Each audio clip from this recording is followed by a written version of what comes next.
Yan naman ako sa inyo, no? Family game. Kay Bonggang-Bong. Injection, Your Honor. Pilipinas, it's time for Family Feud. Let's meet our two teams. Prima Ballerina, Lisa Makuha Elizalde with Ballet Manila. Direct Mel Feliciano with the Solid Gold Dancers. Please welcome our host, ang ating kapuso, Ding Dong Dantes! Magandang hapon, Pilipinas! Isa na namang espesyal na episode ang hatid namin sa inyo dahil we are celebrating our 4th anniversary! Yeah! 4 na taon na po ang Family Feud, kaya welcome sa pinakamasayang family game show sa buong mundo. Ito ang...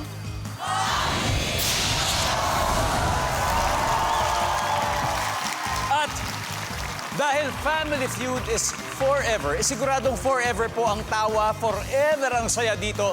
Kaya eto na po ang magkakalabang teams ngayong hapon. Let's kick it off with the largest classical ballet company in the country na nag-celebrate po ng kanilang 30th anniversary last year. Please welcome Ballet Manila. Their team captain is a country's prima ballerina, the people's ballerina, and Ballet Manila's CEO and artistic director. Please welcome Miss Lisa Makuha Elizalde. Hi, Miss Lisa. Welcome po to Family Feud.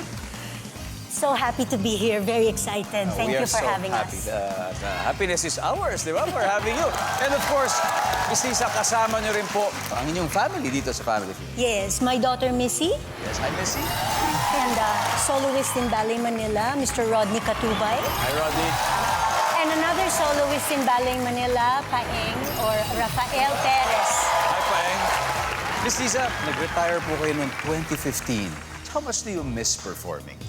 I miss it very much, but at the same time, I feel very blessed that I'm able to still continue be a part of the ballet scene as a director, choreographer, mentor, teacher. So, masaya pa rin. Okay, good luck sa inyo, Ballet Manila! Ang makakalaban po nila ay ang veterans of the TV and stage dance floor. Sila po, they were formed in 1984, 42 years ago na yan. And here they are. Solid na solid ang kanilang grupo. Magmula noon hanggang ngayon, the Solid Gold Dancers. Ang leader po nila ay seasoned choreographer plus stage and events director who's also a fitness dance instructor. Walang iba po kung hindi si Mel Feliciano. Kuya Mel, welcome to Family Feud. Magandang araw po sa inyo lahat. Magandang araw sa iyo, Kuya Mel. Sino-sino po ba mga kasama natin ngayon sa Solid Gold Dancers? Ang kasama ko ngayon, ballet dancer din siya. Yan. Ladies and gentlemen, Dindo de Villagra. Yes, Dindo. Hello.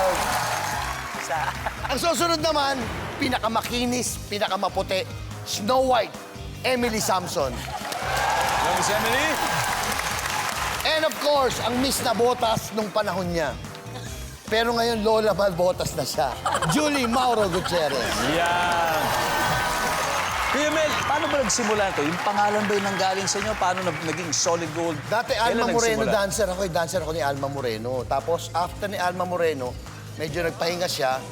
So, pumasok na yung Octarts. Sabi sa amin ng Octarts, ba't hindi kayo mag-Solid Gold Dancers? Eh mukha naman imported yung sayaw nyo. Hindi lang nga kami mukhang imported, pero imported yung sayaw namin. So yun, dumami na kami ng dumami. Solid na solid talaga mula no hanggang ngayon. Maraming salamat sa Solid Gold Dancers. Welcome. At sana'y maging solid din ang sagot ninyo sa mga top Yun ang answer. hindi namin papangako. Kaya nyo yan. Kaya eto na, alamin na po natin ang sabi ng survey. Miss Lisa, Kuya Mel, let's play round 1. Come on.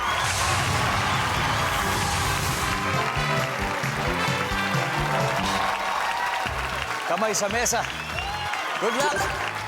Top 6 answers are on the board. Anong sound ang kinatatakutan ng alagang aso? Go!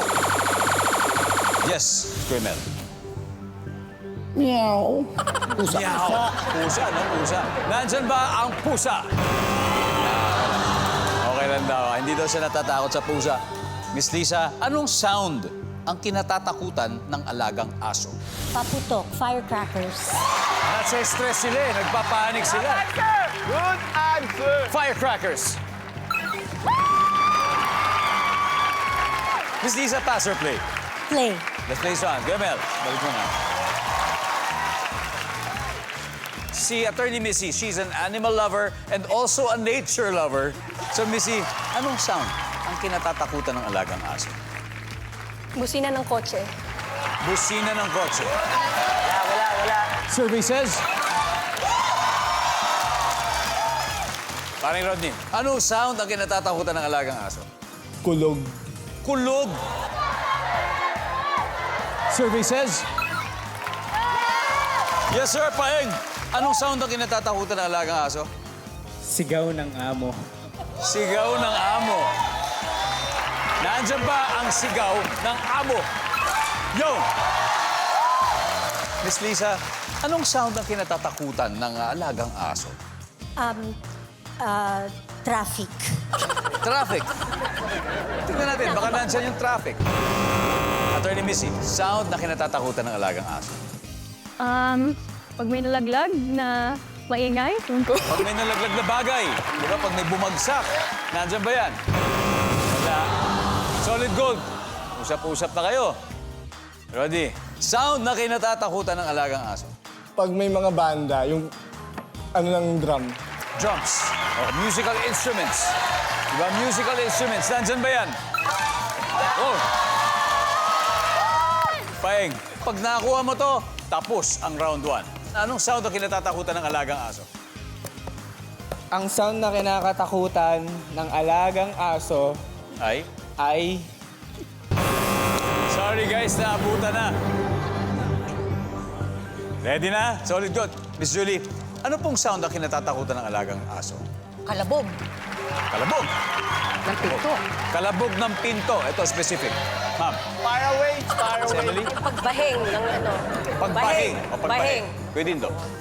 Pagputot. Pagputok. May malakas eh. Kuya Mel, anong sound ang kinatatakutan ng alagang aso sa palagay? Kalabog ng pinto. Kalabog ng pinto. Specific yun. Iba yung parang bumagsak. Survey na dyan ba ang kalabog ng pinto? Wala. Alright. Kudos to Ballet Manila dahil may 80 points sila sa round na to. Alam niyo, ang advice po natin para sa solid gold, retrace muna po nila yung mga steps nila para alam po nila kung saan sumablay at makakagawa ng strategy. Kayang-kayat. Kasi 3 rounds pa naman tayo dyan. Sa studio audience, gusto niyo bang hulaan kung ano to? Ha? Kung sino makakahula ay may 5,000 pesos.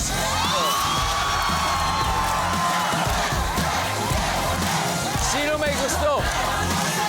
Ikaw? What's up, my friend? What's your name? Milford ang pangalan ko. Eto na, isa na lang to. Kunin mo na ang sagot dito. Anong sound ang kinatatakutan ng alaga mong aso? Kuya Dong, kung may kulog, syempre may kidlat. Tingnan natin, nandiyan may kidlat. Hoy! Wilfred!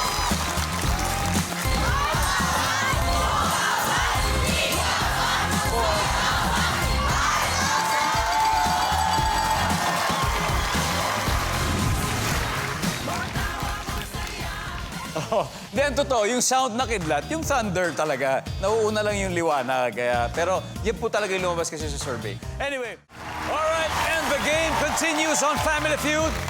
Gusto po muna natin batiin ang mga fourth-year communication students ng University of Santo Tomas. Go, Uste! Thanks for being here, guys. At eto po, kasama rin po natin sa studio ang isang taong malapit sa puso ng GMA na si Miss Reggie Magno and family. Hello, welcome. Ang daddy po nating VP for Drama dito sa GMA Network. Miss Reggie, welcome to GMA. Okay, now back to the game. Recap tayo ng scores. Ballet Manila is leading with 80 points. Habang ang Solid Gold Dancers ay wala pang puntos. Pero ang susunod na magtatapan, ito na po, sina Attorney Missy and Kuya Dindo. Let's play round 2 naman.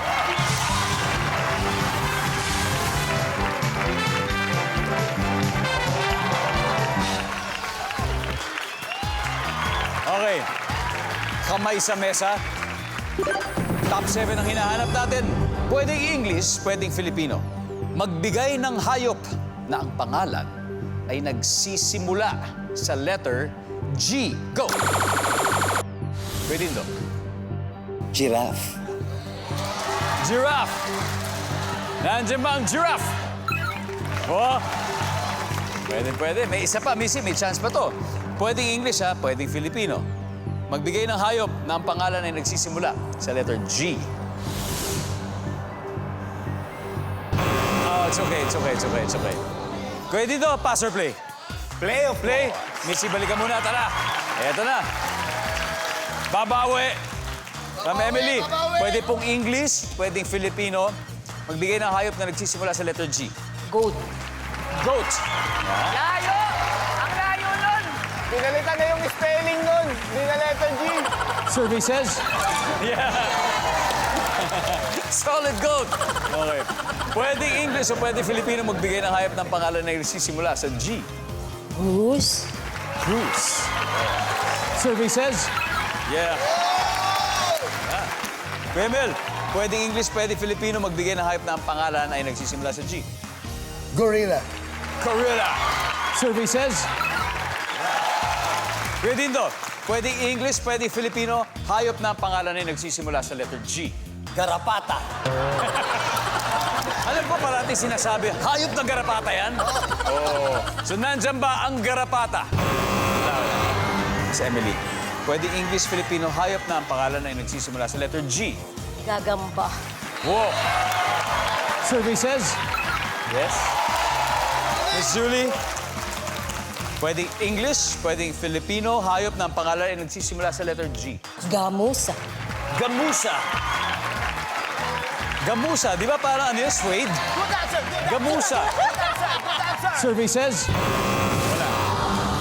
Sir Mel, pwedeng English, Filipino, hayop na ang pangalan ay nagsisimula sa letter G. Gansa. Gansa. Gansa ay goose din. Nandyan ba ang gansa? Wala. Okay, Ballet Manila, we're just looking for 2 more. Paeng, isa lang ang kailangan natin. Ano ito? Galunggong. Galunggong. Rodney. So, pwedeng English, Filipino, hayop na ang pangalan ay nagsisimula sa letter G. Godzilla. Godzilla. Attorney Missy, pwedeng English, Filipino, hayop na ang pangalan ay nagsisimula sa G. Ang naisip ko Espanyol kasi gato. Ha? Gato. Gato? Puso. Gato, pusa. So lahat po yan, sorry Miss Lisa, ay mga suggestion para sa inyo. So, mukhang pinahirapan nyo si Miss Lisa makuha. Pwede pong English, Filipino. Hayop na ang pangalan ay nagsisimula sa letter G. Grasshopper. Oh, yeah. Insekto yun. Ang tanong, nandyan ba? Ang grasshopper. Let's see.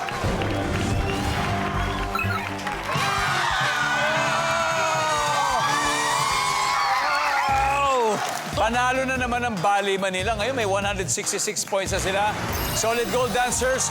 Huwag kayong mawalan ng pag-asa. Kaya-kaya pa yan. And as you can see, may isa pa sa board. Tignan nga natin, number 5. Goldfish. Oh yeah. Nagbabalik po ang Family Feud kung saan.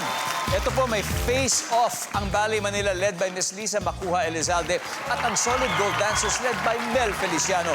Leading po ang Ballet Manila na may 166. Ang Solid Gold Dancers ay wala pa pong puntos. Tuloy na po natin ang bakbakan. Narito na ang Ballet Manila soloist na si Rodney at ang dancing businesswoman na si Emily. Let's play round 3.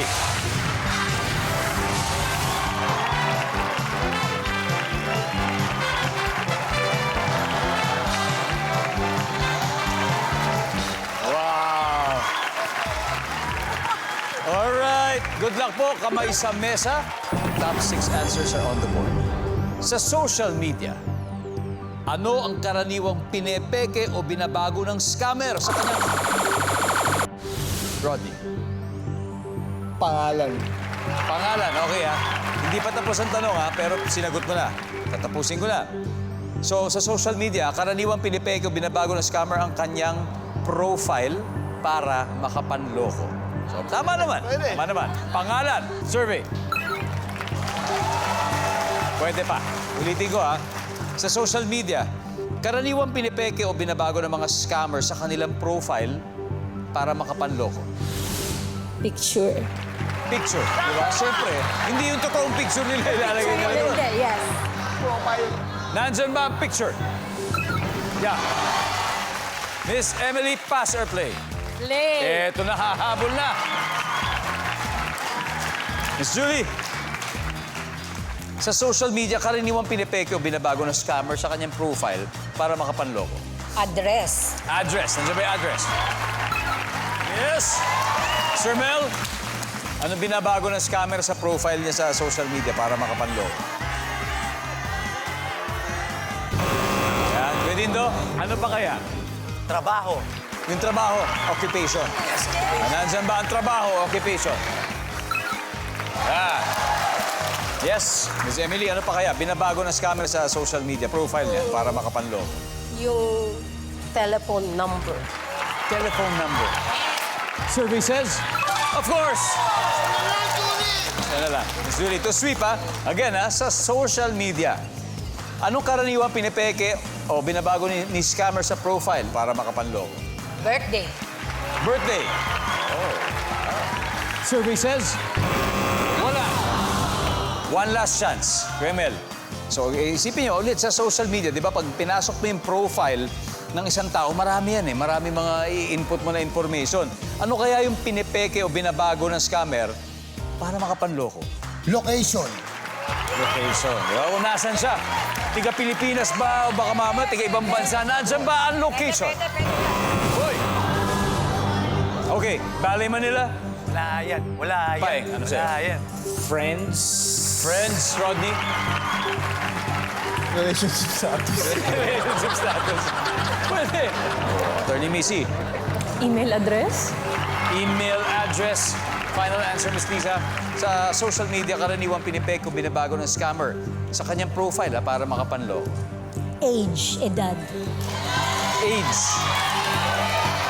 Age. Oh, iba yung birthday, ito age. Ang sabi nila, edad. Tingin mo, tama?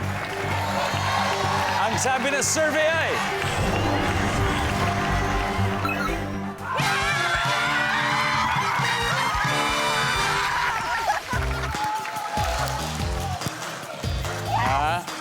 Anyway, so far, eto na pong scores. Lumalamang pa rin ang Ballet Manila, 298 points. Solid gold dancers, you still have one more chance. At yan ay ang triple points round sa pagbabalik ng Family Feud. Welcome back and salamat for keeping it here on Family Feud. Just like our solid supporters from Morong Rizal, maraming salamat. We also would like to thank our supporters in San Pedro, Laguna. Maraming salamat sa inyo. At sa Island Garden City of Samal, Davao del Norte, thank you very much. Alam nyo, gumaganda po ang gabi namin tuwing kasama namin kayo. Kaya maraming salamat. And sa laban tonight, leading po ang Ballet Manila, 298 points. At ang Solid Gold Dancers ay wala pang puntos. Pero tandaan, dito sa Family Feud, a comeback is always possible. Ito na yung moment of truth for Paeng and Julie. Let's play the final round.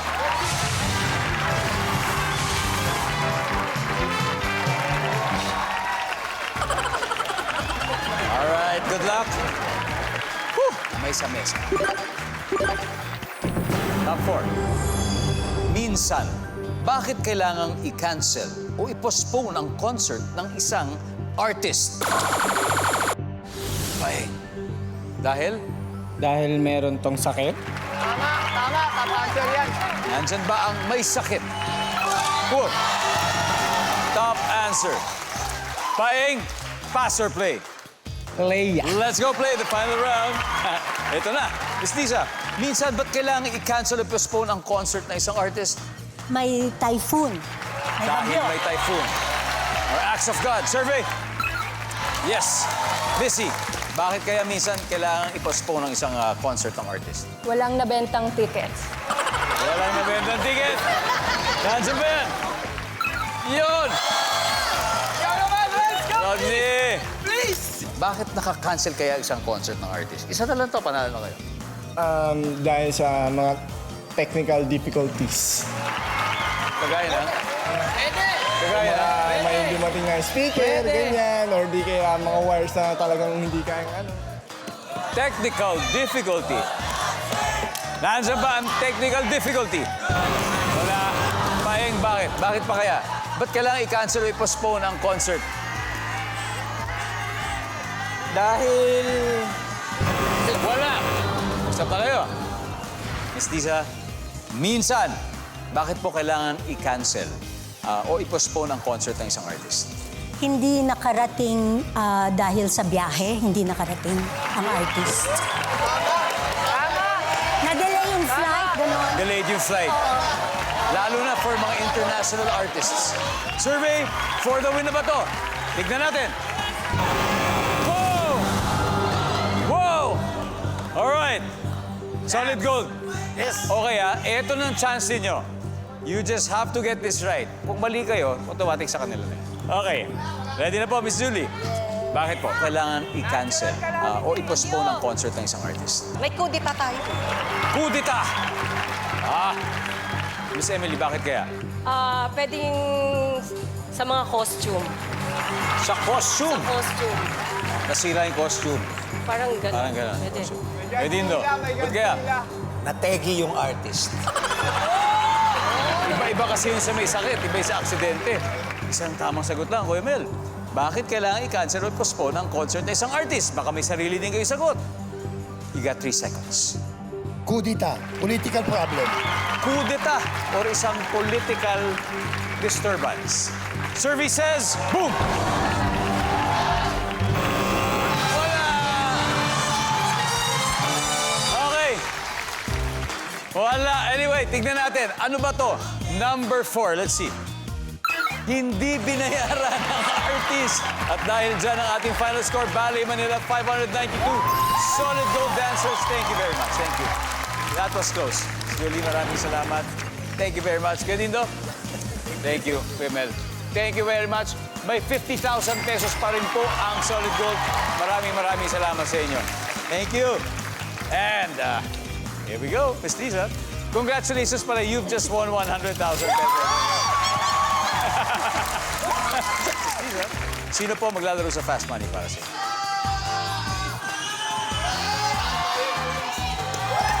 Kayo? It's gonna be Lisa and Paeng. All right, welcome back. We've saved the best for last here on Family Feud kung saan forever sa tawa, forever sa saya. Kanina, nanalo ng 100,000 pesos ang Ballet Manila. Ang goal nila ay makakuha ng total cash prize of 200,000. At siyempre, panalo din po ng 20,000 ang napili nilang charitable institution. Miss Lisa, ano pong napili ninyo? Ang Upskills Foundation. Okay, now it's time for Fast Money. Give me 20 seconds on the clock. Good luck po. Bukod sa sardinas, anong pagkain ang karaniwang nakalagay sa lata? Go. Luncheon meat. Ilan ang kutsilyo sa bahay nyo? 3. Anong meron sa katawan mo ang mahaba? Kamay. Bukod sa basketball, activity na pwedeng gawin sa basketball court. Mag-dribble. Pinakamalaking amount na na-withdraw mo sa ATM. 500 pesos. Miss Lisa, dito po tayo. Okay. Bukod po sa sardinas, nabibili na nakalata ang sabi niyo luncheon meat. Ang sabi na survey dyan ay... Very good. Ilan ang kutsilyo sa bahay niyo? Sabi niyo 3. Sabi na survey. Wow! Anong meron sa katawan mo mahaba? Kamay. Sabi na survey. Meron. Next one. Bukod sa basketball, activity na pwedeng gawin sa basketball court, dribbling. Survey? Kasama na sa basketball yan. Kasi... Pinakamalaking amount na na-withdraw mo sa ATM, 500 pesos. Survey? Oh, masyado maliit. Pero okay lang. 67, it's quite a good start. Miss Lisa, balik na po tayo dito. Let's welcome back Paeng. Paeng, kamusta? Okay lang po. Okay, si Miss Lisa ay nakakuha ng 67. You just need 133. Diba? Para makuha natin yung jackpot. Kaya mo yan. Okay? Goods. At this point, makikita na ng mga manonood ang sagot. Miss Lisa, give me 25 seconds on the clock. Let's go. Bukod sa sardinas, anong pagkain ang karaniwang nakalagay sa lata? Go. Tuna. Ilan ang kutsilyo sa bahay nyo? 10. Anong meron sa katawan mo ang mahaba? Kamay. Mahaba? Legs. Legs. Bukod sa basketball activity na pwedeng gawin sa basketball court, Volleyball. pinakamalaking amount na na-withdraw mo sa ATM? 10K. Basic! Let's go, Paeng! Dito muna tayo. Pinakamalaki amount na na-withdraw mo sa ATM, sabi mo 10,000. Kasi yun naman yung limit. Survey says, top answer. Bukod sa basketball, activity na pwedeng gawin sa basketball court, sabi mo volleyball. Survey says, Pwede. top answer. Anong meron sa katawan mo ang mahaba, sabi mo ay legs. Ang sabi ng survey, 12. Ang top answer, buhok. Buhok. Sayang. Ilan ang kutsilyo sa bahay mo? Sabi mo, 10. Ang dami nun. Ang sabi ng survey dyan ay... Ang top answer ay 3. And finally, bukod sa sardinas, pagkain karaniwang nakalagay sa lata, sabi mo, tuna. Sabi ng survey. Yan. Top answer is corned beef. Corned beef. Anyway, guys, congratulations. Panalo pa rin kayo, Balay Manila, ng 100,000 pesos. Please. Kuya Mel, maraming salamat. Muli, maraming salamat, Pilipinas. Ako po si Dingdong Dantes, araw-araw na maghahatid ng saya at papremyo. Kaya makihula at manalo dito sa Family Feud. Ano sabi ng survey? Family Feud.